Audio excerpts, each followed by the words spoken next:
en tant que province lorsqu'on a été pour la première fois en septembre 2018. Everywhere you look, there are positive signs that not only prove our government has led the province on the right path, but also point to a strong, stable, and improved future. We've turned the province finances around and are proud to have tabled 6 straight balanced budgets. This strong fiscal management has meant that we've reduced the provincial debt by almost $2 billion and are saving tens of millions of dollars on interest payments each and every year. In fact, just this morning, the TD Bank was recognizing the strong fiscal situation of New Brunswick. This matters to New Brunswickers because it means that we're able to boost, we're able to boost spending on public services like healthcare, education, and housing. That includes record spending of $3.9 billion on healthcare in this year's budget alone.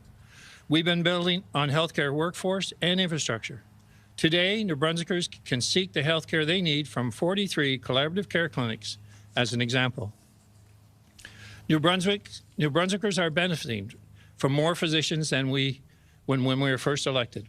I'm pleased we've been able to announce an incentive to encourage doctors to see and treat more patients, because every additional patient they see is one less patient on a waiting list. And it's not just doctors. New Brunswick physicians are joined by an increase of 40% more nurse practitioners and an additional 1,200 nurses since 2018, all of which means better health care for New Brunswickers. In addition, we've increased the scope of practice for many pharmacies across the province. New Brunswick is ranked #1 in early childhood education, but there's always more work to do. New Brunswickers are benefiting from record high new housing starts. Tourism is booming. All of this is critically important as our province grows. And our province is growing, which is an indicator of the positive economy and strong community we've been building. We have gone from a province that was losing people because of a lack of job opportunities to a province where people are choosing to live, work, and raise their families. Businesses that once weren't interested in investing here are now choosing our great province. But as much progress as there has been, there is still much work to be done. And our PCNB team is ready to work for New Brunswickers and keep working and keep building on the progress we've made together. I've just met with Her Honour Lt Governor Brenda Murphy to request that election be called. This election is a clear choice for New Brunswickers. Our PCNB team wants to keep building. After stabilizing the province's finances and managing through a global pandemic, we've finally been able to make progress on key issues like healthcare, addiction treatment, economic growth, and more. Lors de cette élection, les New-Brunswickois et New-Brunswickoises ont un choix clair. Brunswickers have a clear choice. The PCNB wishes to continue building the province after stabilizing the province's finances and guiding us through a pandemic. We have made great strides in issues such as healthcare, addictions treatment, economic growth, and more. And increase the cooperation of our healthcare authorities to benefit all patients across the province. We will fight bad ideas from Ottawa, like the Trudeau carbon tax, and relocating nearly 4,600 asylum seekers to New Brunswick. And we'll work to make our streets safer by focusing on getting people the drug treatment they need rather than the free drugs that they want. The Liberals are looking to take New Brunswick in a completely opposite direction.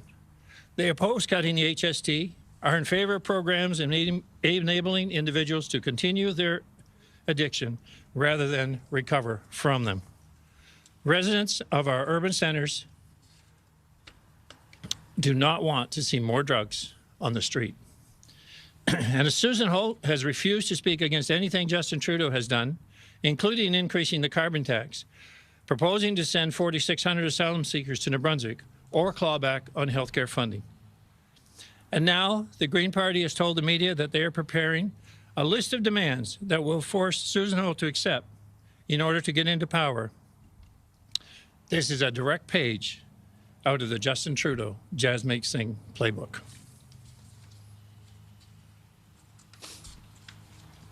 The choice is abundantly clear. We cannot let Susan Holt and David Coon do to New Brunswick what Trudeau and Singh have done to Canada. Le choix est clair. Nous ne pouvons pas laisser Susan Holt. We can not let Susan Holt and David Coot do to New Brunswick what Trudeau and Singh have been doing with Canada. We can't afford to wipe away this progress with new, unaffordable plans. It has been a distinct honor to serve as Premier for the past 6 years, alongside my wife, Marcia. As you know, we've been a team now for 46 years. And you know what we do together. And as a result, it gives me the strength and the confidence to continue the momentum and to stay the course to continue the progress that we've seen. Progress that is real, progress that is undeniable, progress that we haven't seen in our province for generations. And yes, it's built new challenges.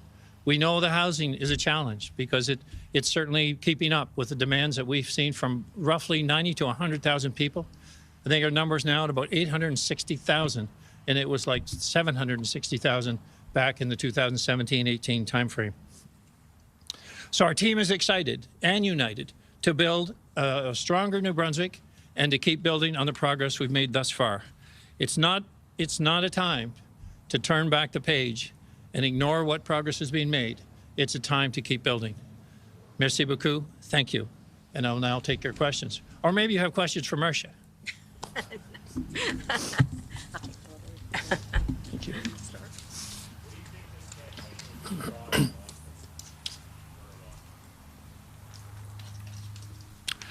Well, there are a number of issues. Obviously, I'm hopeful that people will look a little deeper than what we'll see as probably a continuous string of election promises or possible musings about election promises or concepts that could be adopted.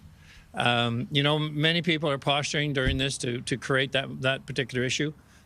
So I think that for us, you know, we're focused on making it cheaper for people to work here in the province and live here in the province.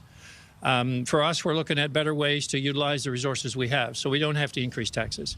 And when I talk about our two healthcare authorities working together, it's about delivering better service for all New Brunswickers by having the systems that just coordinate their activities and build a better healthcare system. I truly believe we can be the best in the world, certainly the best in Canada.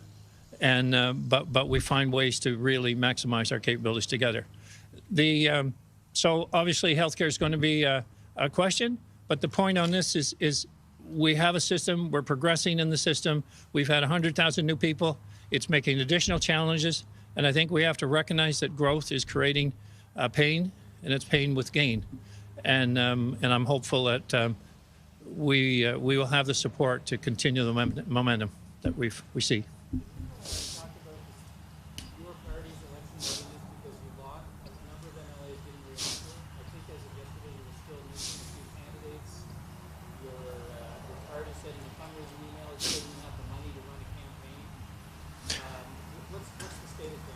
So we have tremendous candidates around the province, and I think that speaks for itself. I think there may be a couple areas that we'll be solidifying over the next week.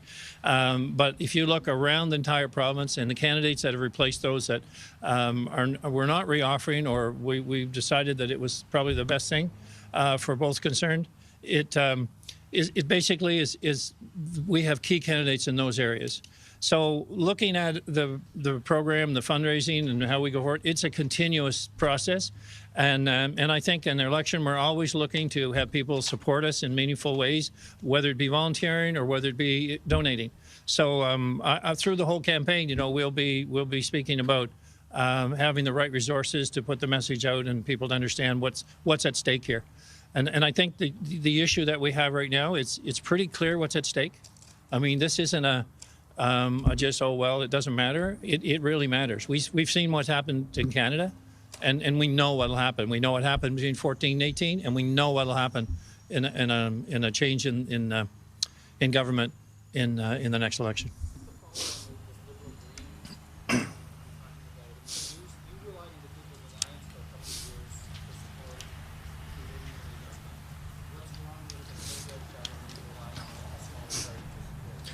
How's that worked out for Canada with Singh and Trudeau? There's a huge difference. And I think we've seen it. So there wouldn't be really any difference between Susan Holt and David Coon or Trudeau and Jagmeet Singh. So I would say that there's the illustration, because the philosophies are very different. We have seen the philosophies of the federal government, and we've seen what it's done to Canada. And we've certainly seen what people are thinking about that today. So anyone who thinks it would be different here with a Green, Liberal, coalition, it won't be.